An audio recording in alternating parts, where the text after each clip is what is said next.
Author David bug जब 11 साल के थे तब एक दिन वो अपनी दादी के साथ मैकडॉनल्ड्स में लंच करने के लिए गए, जहां पर जाकर उनकी दादी ने उनसे कहा, डेविड देखो, दुनिया में 3 तरह के लोग होते हैं। पहले तो वो जो मैकडॉनल्ड्स में खाना खाते हैं, दूसरे वो जो मैकडॉनल्ड्स में काम करते हैं और तीसरे वो जो मैकडॉनल्ड्स जैसी कंपनी में इन्वेस्ट करते हैं। तो देखो, इन तीनों तरह के लोगों में से तुम्हें तीसरे तरह का इंसान बनना है, क्योंकि ये तीसरे तरीके के लोग ही इन तीनों कैटेगरी में सबसे ज्यादा अमीर होते हैं। अपनी दादी की एडवाइस सुनकर डेविड ने उनकी हेल्प से महज 11 साल की उम्र में ही मैकडॉनल्ड्स कंपनी का अपना पहला शेयर खरीद लिया, जिसके बाद उन्होंने अपनी जर्नी एक इन्वेस्टर के तौर पर शुरू की। अब देखा जाए तो इस स्टोरी की 2 कैटेगरीज में दुनिया के मैक्सिमम लोग आते हैं, जो या तो मैकडॉनल्ड्स में खाना खाने के लिए जाते हैं या ऐसी कंपनीज में वो काम किया करते हैं। पर इस तरह के लोग उस लेवल पर नहीं पहुंच पाते जहां जाने का वो सपना देखते हैं, क्योंकि उनका ये मानना होता है कि अमीर बनना एक बहुत ही मुश्किल प्रोसेस है जो हमारे बस का नहीं है। जबकि ऑथर के अकॉर्डिंग अगर आप कोई बिजनेस करते हैं या फिर अगर आप कोई जॉब भी करते हैं, तब भी आप अपने लिए एटलीस्ट इतनी इनकम तो क्रिएट कर ही सकते हैं जिससे आप फाइनेंशियली स्टेबल हो सके। उन्होंने अपनी बुक में लोगों को फाइनेंशियली स्टेबल बनने का स्टेप बाय स्टेप तरीका बताया है, जो खासकर मिडिल क्लास और लोअर क्लास के लिए है। एंड उन्हीं सिंपल स्टेप्स को आज मैं आपको इस वीडियो के थ्रू शेयर करने वाला हूँ, ताकि आप भी ऑथर के बताए गए स्टेप्स को फॉलो करके फाइनेंशियली स्टेबल बन सकें। So let's begin. तो सबसे पहला पॉइंट है यहाँ पर meeting the automatic millionaire. Author जब अपनी मिड 20s में थे तब उनकी मुलाकात एक ऑफिस के अंदर जिम और सू नाम के एक कपल से हुई, जो ऑथर से अपनी रिटायरमेंट को लेकर फाइनेंशियल एडवाइस लेने के लिए आए थे। यहाँ पर एक शॉकिंग बात ये थी कि वो कपल 52 की एज में थे, लेकिन उनके बैंक अकाउंट में $2 मिलियन थे, जबकि उन दोनों की सालाना इनकम सिर्फ $40,000 थी, जो अमेरिका के एक एवरेज कपल के एनुअल इनकम से भी कम थी। अब वैसे तो वो कपल ऑथर से फाइनेंशियल एडवाइस लेने के लिए आए थे, पर उनसे मिलने के बाद ऑथर को ही उन कपल से काफी कुछ सीखने को मिला। वो बताते हैं कि जब उन्होंने जिम से पूछा कि उन्होंने इतने सारे पैसे जमा कैसे किए, तो उन्होंने बताया कि देखो, आजकल क्या होता है, लोग इधर पैसा कमाते हैं और उधर खर्च कर देते हैं, जिसमें उनके बिल्स, उनकी जरूरत के खर्च और उनके बाकी फालतू के खर्च भी होते हैं। लेकिन वहीं हम क्या करते थे, हम शुरुआत से ही अपना पेचेक मिलने पर पहले खुद को पे करते थे, क्योंकि ये चीज हमको हमारे बड़ों ने सिखाई थी। उन्होंने बताया था कि एक स्ट्रॉन्ग फाइनेंशियल फाउंडेशन बनाने के लिए तुमको अपनी इनकम में से कुछ परसेंटेज खुद को जरूर देना होगा। और उस टाइम पर हम जिस सिचुएशन में थे, यानी मैं और मेरी बीवी, हमें आगे चलकर एक फाइनेंशियली स्टेबल लाइफ जीने की बहुत इच्छा थी। तो हमारी शादी हो जाने के बाद हम दोनों ने अपनी इनकम से 4% बचाना शुरू कर दिया। फिर बाद में धीरे धीरे हमको ये लगने लगा कि हम इससे ज्यादा पैसे सेव करके भी अपनी जरूरतें पूरी कर सकते हैं, तो हमने वैसे ही किया। आज जब हम आपसे यहाँ पर मिलने आए हैं, तो आज हम दोनों अपनी अपनी इनकम का 15% तक बचा लेते हैं।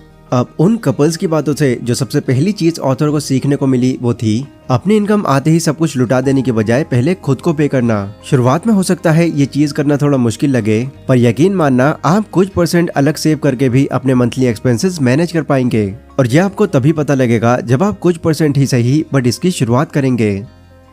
अगला पॉइंट है द लेटर फैक्टर। ऑथर कहते हैं कि सबसे बड़ा लेसन जो उन्होंने जिम और सू से सीखा वो ये था कि ज्यादा इनकम का रिच होने से कोई रिलेशन नहीं है, क्योंकि अगर आपके पास इनकम ज्यादा होगी तो आपके खर्चे भी ज्यादा होंगे। लेकिन वो बताते हैं कि इस चीज से पॉसिबली बचा जा सकता है अगर आप गेटिंग रिच स्लोली के कॉन्सेप्ट को फॉलो करें, जैसे जिम और सू ने फॉलो किया था। इसका मतलब होता है धीरे धीरे अमीर बनना, जिसको उन्होंने लेटर फैक्टर का नाम भी दिया है। अमेरिका में एक नॉर्मल कॉफी $3.5 में आती है, जिसे अगर आप अपने मंथली एक्सपेंसेस से हटा देते हैं तो आप सालाना अपनी कॉफी पर $1,250 का खर्च सेव कर सकते हैं। अमेरिका से हटकर इंडिया और बाकी कंट्रीज में भी कई ऐसे लोग हैं जो बाहर की अनहेल्दी चीजें जैसे स्मोकिंग, जंक फूड, अल्कोहल, इन सब चीजों के एडिक्ट हो जाते हैं। अब कुछ सेकंड्स के लिए जरा अज्यूम करो कि आपके अंदर भी कोई ऐसी एडिक्शन है, जो कि कुछ लोगों के अंदर तो रियल में भी होगी, और इन एडिक्शन से आप रोज के कम से कम 200 रुपए खर्च कर देते हैं। तो ये जान लो कि आप हर साल लगभग 73,000 रुपए उन चीजों में बर्बाद कर रहे हो जो उल्टा आपको नुकसान पहुंचा रही हैं। बट वहीं अगर आप इन पैसों को बचाकर कहीं पर इन्वेस्ट कर देते हो तो कुछ सालों के बाद आपके पास इतनी इनकम होगी जो आपको एक सुकून की जिंदगी देगी। अब हो सकता है आपको ये बात सुनने में थोड़ी ऑड लग रही हो, बट अगर आप इस कैलकुलेशन को देखेंगे तो आपको ये क्लियर हो जाएगा मेरा क्या पॉइंट है। मान लो कि आपने 20s की एज से ही पर डे 500 रुपए सेव करने स्टार्ट कर दिए, जो महीने के 15,000 और साल के 1,82,500 रुपए होते हैं, जिसे अगर आप शेयर मार्केट के अंदर 10% इंटरेस्ट रेट में 30 सालों के लिए कमिटेड होकर इन्वेस्ट करते हैं तो 50 की एज तक आपकी टोटल इन्वेस्टमेंट 54 लाख तक पहुंच जाएगी, जो कंपाउंडिंग की वजह से प्रॉफिट में आकर 3.54 करोड़ बनती है। और इस बीच अगर आपकी इनकम बढ़ जाती है और आप अपनी इन्वेस्टमेंट में अमाउंट को और बढ़ा देते हैं तो आपकी इन्वेस्टमेंट का रिटर्निंग अमाउंट इससे भी ज्यादा होगा।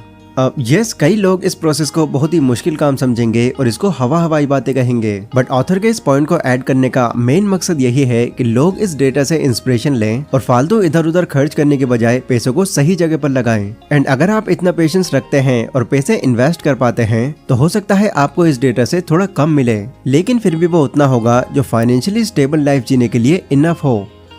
अगला पॉइंट है मेक इट ऑटोमेटिक। ऑथर का एक बहुत ही फेमस कोट है, If it requires a lot of discipline, it probably won't work। मतलब अगर आपको किसी चीज को करने में बहुत ज्यादा डिसिप्लिन की जरूरत पड़ रही है तो या तो वो चीज काम नहीं करेगी या हम ज्यादा टाइम तक उस चीज को लेकर सीरियस नहीं रहेंगे, क्योंकि हम जो ह्यूमंस हैं वो ऐसे ही इवॉल्व हुए हैं। हम डिलेड ग्रेटिफिकेशन या फ्यूचर बेनिफिट से ज्यादा इंस्टेंट ग्रेटिफिकेशन को चेस करते हैं। इसलिए ये पता होने के बाद भी कि हमारी इन्वेस्टमेंट से हमें फ्यूचर में बहुत बेनिफिट होगा, हम डिसिप्लिन के साथ अपनी इन्वेस्टमेंट कंटिन्यू नहीं रख पाते, जिसका सबसे बड़ा रीजन होता है जल्दी रिजल्ट न मिलना। कई लोगों को आपने देखा होगा जो अपने ब्राइट फ्यूचर को इमेजिन करके मोटिवेट होकर अपना इन्वेस्टमेंट गोल तो बना लेते हैं, पर कुछ ही टाइम में उनकी ये मोटिवेशन कम होने लगती है एंड तब तक उनके लिए अपने गोल तक पहुंच पाना काफी मुश्किल हो जाता है। अब ऐसे ही कुछ वो कपल जिनके बारे में शुरुआत में बात हुई थी उनके साथ भी हुआ था। वो पैसों को बहुत ही डिसिप्लिन में आकर अलग अलग जगह पर सेव और इन्वेस्ट कर रहे थे, जिसमें उनका इनडायरेक्टली काफी एफर्ट लग रहा था, बट फिर भी बहुत कोशिश करने के बाद भी वो सही से इन्वेस्टमेंट कर ही नहीं पा रहे थे। इसीलिए उन्होंने डिसिप्लिन में रहकर अपने पैसों को सेव करने की जगह कुछ अलग डिसाइड किया। उन्होंने पहले तो अपने बिहेवियर को, अपने डिजायर्स को और अपनी विल पावर्स को कंट्रोल करना बंद कर दिया। मतलब उन्होंने ऐसा सिस्टम तैयार किया जिसके थ्रू वो बिना एफर्ट्स लगाए, बिना अपनी विल पावर का यूज किए भी खुद को पे करने लगे। उन्होंने ये सिर्फ एक बार डिसाइड किया कि वो अपने फ्यूचर इन्वेस्टमेंट के लिए अपनी इनकम में से कितने पैसे सेव करेंगे। फिर इसके बाद उन्होंने ऐसे इन्वेस्टमेंट प्लान ढूंढे जिससे उनको अच्छी रिटर्न मिले, और फिर जब उनकी सैलरी मिलकर उनके बैंक अकाउंट में आती, उसमें से इन्वेस्टमेंट का अमाउंट ऑटोमेटिकली ही इन्वेस्टमेंट फंड में चला जाया करता था, जिससे उनको ये फील ही नहीं हुआ कि वो अपनी इन्वेस्टमेंट को अलग से सेव और इन्वेस्ट भी कर रहे हैं। ऑथर बताते हैं कि खुद को पे करने का या इन्वेस्टमेंट करने का उनको ये सबसे बेस्ट तरीका लगा, क्योंकि इसमें आपको पैसे इन्वेस्ट करने के लिए कोई एफर्ट नहीं लगाना पड़ता। आपके पैसे अपने आप ही बैंक अकाउंट से विड्रॉ होकर आपकी इन्वेस्टमेंट अकाउंट में डिपॉजिट हो जाते हैं, वो भी बिना आपकी नजरों में आए। मार्केट में बहुत से ऐसे म्यूचुअल फंड या SIP मौजूद हैं जिसके थ्रू आप अपनी इन्वेस्टमेंट को ऑटोमेट बना सकते हैं। अगला पॉइंट है ऑटोमेट योर इमरजेंसीज। आपने ये लाइन तो जरूर सुनी होगी, hope for the best and prepare for the worst. यानी आपको अच्छी चीजों के लिए उम्मीद रखनी चाहिए और बुरी चीजों को फेस करने के लिए पहले से ही खुद को रेडी रखना चाहिए, क्योंकि हमारा फ्यूचर हम सभी को पता है, कोई नहीं जानता कब क्या होगा, कैसे होगा, कुछ नहीं पता। ऐसा हो सकता है कि आप अभी जो काम कर रहे हैं वो आगे शायद ना हो। गॉड ना करे आपको कोई हेल्थ प्रॉब्लम फेस करनी पड़े या कुछ और नेगेटिव हो जाए, बिकॉज होने को तो कुछ भी हो सकता है। इसीलिए आपको उस टाइम के लिए पहले से ही खुद को रेडी रखना चाहिए। ऑथर कहते हैं कि अमेरिका के अंदर नॉर्मली लोग 3 महीने का ही इमरजेंसी फंड सेव करते हैं, ताकि अगर कोई इमरजेंसी आए तो वो उसमें यूज कर सकें। पर वो ये नहीं सोचते कि अगर चौथे महीने भी उनको कोई सोल्यूशन नहीं मिला तब क्या होगा। इसलिए अपनी एडवाइस में ऑथर लोगों को 3 महीने का नहीं बल्कि लगभग 12 से 18 महीने का इमरजेंसी फंड तैयार करने की हिदायत देते हैं। अब कई लोगों को ये टाइम बहुत ही ज्यादा लग रहा होगा और वो ये सोच रहे होंगे कि इतना ज्यादा इमरजेंसी फंड तैयार करने की क्या जरूरत है। तो मैं आपको बता दूं कि ये जो आपका इमरजेंसी फंड होगा ये सिर्फ आपकी इमरजेंसी के लिए नहीं होगा, बल्कि इस फंड के थ्रू आपको इतना बैकअप मिल जाएगा कि आप अपनी लाइफ को भी बेटर बना सकें। जैसे मान लो कि अभी आप अपनी करंट जॉब को स्विच करना चाहते हैं, तो ऐसे टाइम में आपको ये सोचकर उस ऑफिस में काम नहीं करना पड़ेगा कि अगर मैंने ये जॉब छोड़ दी तो नई जॉब मिलने तक मेरा गुजारा कैसे होगा, क्योंकि तब तक आपके पास आपका इमरजेंसी फंड होगा।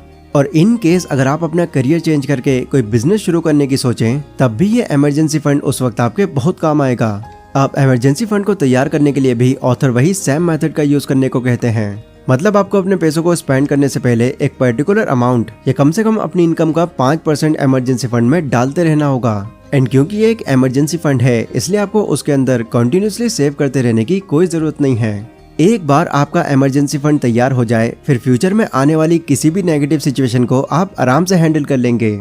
पहले सभी बातें मैंने आपको डेविड बाग की बुक द ऑटोमेटिक मिलियनेयर से बताई हैं। ये बुक उन लोगों के लिए हाईली रिकमेंडेड है जो अपनी लाइफ में एक पर्टिकुलर टाइम के बाद फाइनेंशियली स्टेबल होना चाहते हैं। एंड मैं उम्मीद करता हूँ आज की इस वीडियो से आपको काफी इंस्पिरेशन मिली होगी। तो ये वीडियो अगर आपको पसंद आई हो तो इसको लाइक और शेयर जरूर करें, और कमेंट सेक्शन में आप लोग मुझे बता सकते हैं कि अगली वीडियो आप कौन से टॉपिक